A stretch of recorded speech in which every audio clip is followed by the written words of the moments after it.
Alam bawah laut menyimpan beragam kejutan.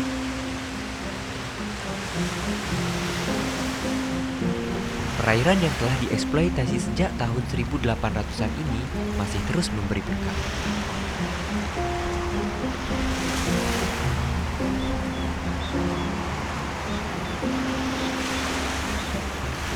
Lalu, apakah kita mampu mewarisi berkah laut kepada anak cucu kita?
Nelayan di pantai utara Jawa berkeyakinan seluruh hasil tangkapan yang mereka peroleh adalah rizki dari Tuhan Yang Maha Kuasa. Maka sejatinya tidak ada satupun bagian dari ikan yang terbuang sia-sia.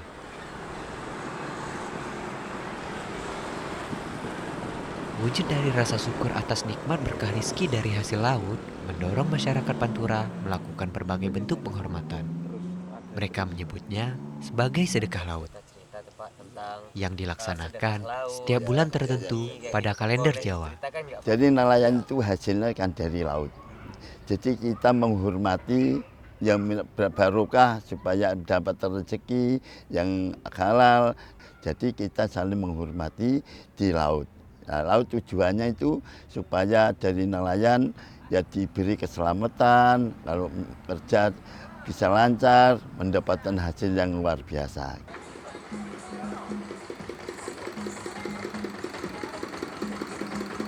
Hari ini, seluruh nelayan libur untuk melaut. Kapal-kapal dihias, bendera-bendera raksasa dibentangkan. Juga, beragam pengarah suara terpasang di kapal-kapal mereka. Tua, muda, perempuan dan anak-anak riuh-riang menyambut upacara tahunan ini.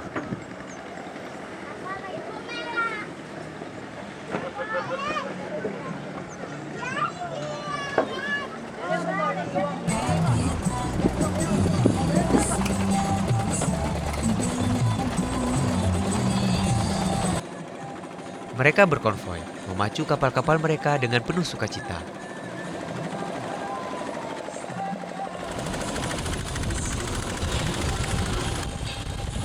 Sesampainya di lokasi, mereka melepaskan sebuah kapal kecil yang berisi berbagai sesaji, termasuk kepala kerbau yang dipersembahkan untuk penguasa laut. Masalah pacar, barang selamat, barang bobo, barang rezeki kang lancar. Bakul bagi abad siaga, saya menyambut rezeki lancar. Pak jujuran yang cepat jujurnya. Selamat, tidak membayar sarungannya, harus jalan bobo.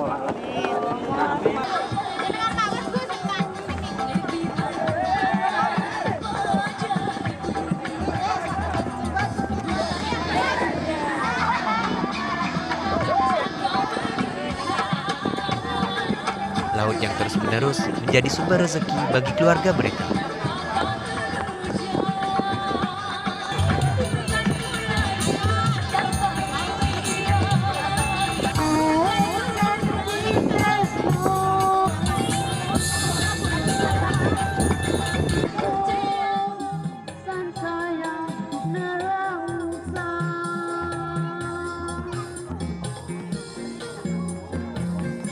Sepulangnya dari laut, mereka mengadakan berbagai macam kegiatan, termasuk perlombaan bagi anak-anak.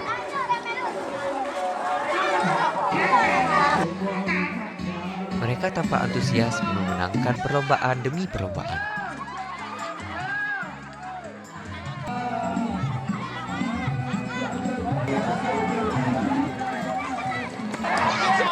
Mereka adalah generasi penerus nelayan kita yang senantiasa akan mencukupi kebutuhan pangan.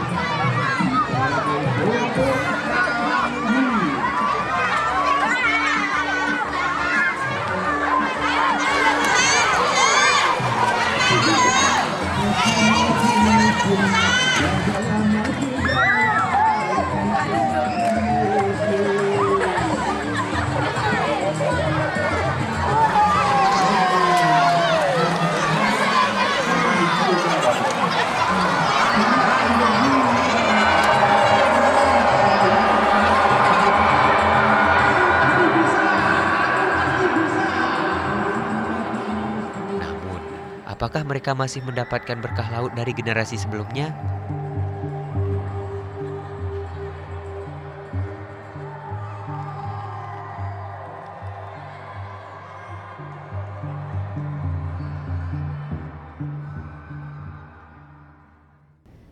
Liang bun yang bentol-bentol atau pari kekeh ini atau wedfish Status ini, terancam punah oleh dari IUCN 11 begitu spesies mengganggu pari di pikiran dunia, saya. lalu berperan penting di ekosistem. Keberkahan Jadi yang kalau diperoleh dibilang dari hiu pari itu kekeh dan pari mencapai kikir makanan. tidak boleh berhenti Ya, begitu saja. betul. Jadi kalau bapak-bapak pernah belajar piramida makanan di sekolah, Lalu tapi sebetulnya, sayangnya kita di seperti laut apakah tidak belajar status dari itu?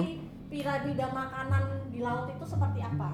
Padahal kita bangsa maritim ya. Saya Apa menemui ada Benaya piramida Simeon, makanan? salah satu anggota IUCN dari Indonesia. Kalau ini dilindungi nggak Pak? Ini foto di sini. Hari ini, Benaya sedang melakukan pelatihan identifikasi pari kekeh dan pari kikir untuk petugas di Pelabuhan Perikanan Pantai Tegal Sari. Tiong pun tidak dilindungi. Keanekaragaman kita, hayati kita itu sangat besar. Dan kita punya laut dangkal yang sangat luas.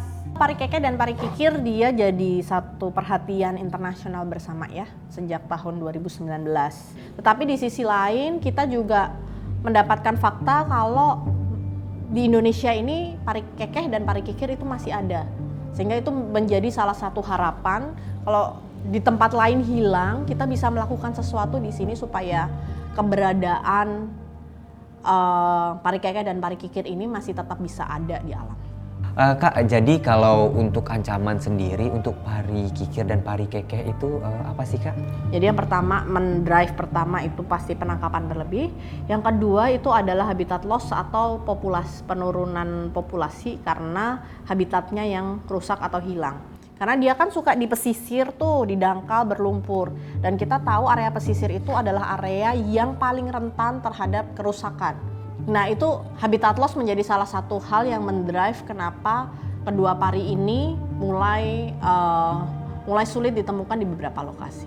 Kalau untuk solusinya sendiri itu bagaimana Kak kira-kira? Boleh dimanfaatkan tetapi dengan banyak batasan. Kalau mengingat kondisi kerentanan hiu dan pari secara biologi dan banyak hal dia sangat rentan dibandingkan ikan lain.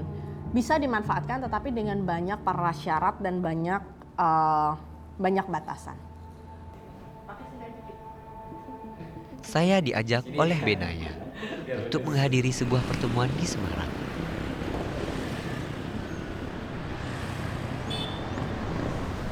Hari ini, kelompok kerja pengelolaan perikanan Demersal sedang melakukan pertemuan. Salah satu agendanya meninjau studi awal perikanan pari kekeh dan pari kikir. Inspirasi atau informasi pada kita bagaimana untuk penanganan ikan-ikan demersal seperti ikan pari kekeh ini, ikan kikir. Cara membuat aturan yang bukan hanya dari pemerintah, akan tetapi melibatkan dari nelayan sendiri. Bagaimana mereka yang mereka inginkan. Tapi ketika kita tanya tentang mau nggak melepaskan anakan, berapa besar kuota perdagangan atau kuota ambil yang diperbolehkan? Jadi sangat terbaik dalam tantangan, pengentasan kemiskinan, peningkatan tenaga kerja. Sebaiknya dilakukan riset tentang ekonomi dari pari kekeh dan pari kikir ini. Rente ekonominya seperti apa? Siapa saja pelaku yang terkait dengan pari ini? Kelompok kerja ini terdiri dari pemerintah, akademisi, dan lembaga swadaya masyarakat. Berkolaborasi, merumuskan berbagai strategi untuk pengelolaan perikanan pari kekeh dan pari kikir yang berkelanjutan. Memang untuk pari kekeh merupakan pari kikir ini, kalau untuk beranak ini perlu waktu ya, dan juga ukuran tertentu. Paling tidak dia bisa beranak ini pada ukuran di atas 150 cm ya, atau di atas 100 cm. Nah, kebanyakan yang ditangkap ini di bawah ukuran tersebut. Sehingga perlu ada edukasi kepada para nelayan untuk tidak menangkap ikan-ikan yang ukurannya di bawah 150 cm. Mengapa demikian? Karena pari kekeh ini termasuk hewan yang susah untuk beranak ya. Jumlahnya sedikit, maksimal dia hanya 13 ekor ya sekali beranak, rata-rata 2-3 ekor. Nah, kalau penangkapan terus berlangsung sementara reproduksi atau beranaknya ini tidak seimbang, nah lama-lama terjadi kepunahan. Pak, kira-kira untuk pari kikir, pari kekeh sendiri masih boleh dimanfaatkan atau tidak ya? Boleh tidaknya tentu dari data. Saya tidak bisa menjustifikasi boleh tidak, karena database awalnya kita belum tahu. Nah, data-data ini nanti sebagai acuan atau database kita untuk mengambil kebijakan regulasi terkait dengan pengolahan ikan pari, pari kekeh maupun pari kikir ini di Jawa Tengah. Langkah perlindungan masih dalam proses yang panjang. Semua masih dalam proses pembahasan bersama berbagai pihak.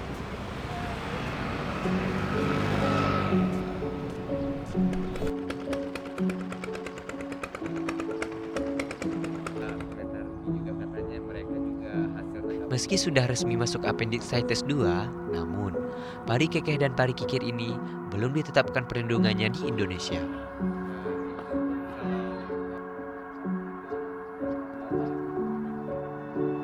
Nah, jika itu pengelolaan itu terlambat, itu dampaknya seperti apa ya, Pak? Ya, ketika kita terlambat dalam mengatur, memberi informasi, menyadarkan masyarakat, tambahan income yang selama ini dirasakan oleh nelayan ya, tambahan pendapatan itu berkurang karena kita tahu ikan ini sudah lama dimanfaatkan oleh nelayan di Pantura ya, khususnya untuk ikan asap ataupun juga untuk siripnya sendiri. Untuk strategi yang baik ke depannya supaya pari kikir dan pari kekeh ini berkelanjutan seperti apa ya, Pak? Ya, tentu ke depan perlu dibuat kebijakan atau regulasi yang berbasiskan data ya. Ketika datanya cukup baik dan lengkap, dan ini berdasarkan temuan lapangan, baik dari aspek kelimpahan jenis, dari aspek sosial ekonomi masyarakat, maupun dari aspek pasar misalnya ya, demand kebutuhan masyarakat, ini bisa salah satu upaya yang dilakukan untuk mengatur kelestarian atau menjaga kelestarian ikan pari kekeh, pari kikir ini sendiri. Nah, itulah kenapa kami mencoba membantu pemerintah daerah, dalam hal ini Dinas Kelautan dan Perikanan Provinsi Jawa Tengah, untuk bisa memberikan bantuan hasil temuan di lapangan, data. Nah, dari situlah bersama dengan DKP Provinsi Jawa Tengah, bersama dengan Kementerian Kelautan dan Perikanan, kita mendiskusikan hasil temuan di lapangan ini untuk dari aspek regulasinya. Nah, tentu ini tidak bisa hanya dilakukan oleh kita, tentu perlu keterlibatan si nelayan itu sendiri. Nah, kolaborasi inilah yang penting dilakukan untuk memastikan industri perikanan kita berkelanjutan. Dari aspek kelimpahan populasi di laut, dia tetap stabil misalnya ya. Dari sisi pendapatan si nelayan juga tidak berkurang, justru bisa meningkat. Dari sisi pemerintah yang melakukan kontrol dan pengawasan, memberikan dukungan misalnya peralatan ataupun teknologi, itu juga dilakukan. Nah, kita bersama dengan para akademisi, baik dari IPB sendiri karena kita berkolaborasi dengan IPB dan Perikanan Undip, sehingga kolaborasi inilah yang bisa mewujudkan perikanan kita berkelanjutan dan terus ada peningkatan dalam jumlah hasil produksi perikanan itu sendiri. Demikian kira-kira. Dukungan serta peran aktif masyarakat dalam merancang pengelolaan perikanan berkelanjutan sangat dibutuhkan.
begitu banyak, kita memiliki spesies penting yang berakhir menjadi awetan. Terbujur di ruang-ruang museum, dibalut kisah-kisah dan legenda yang tidak lagi memberi manfaat bagi kehidupan.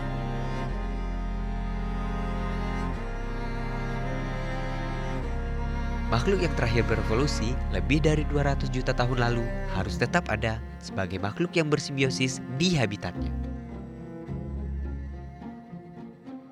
serta memberi manfaat bagi kehidupan manusia.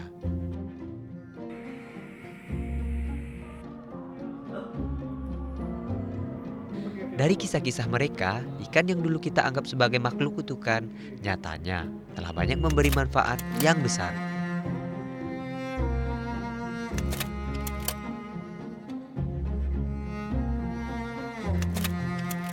Sejatinya, berkah dari laut ini harus diwariskan pada anak cucu.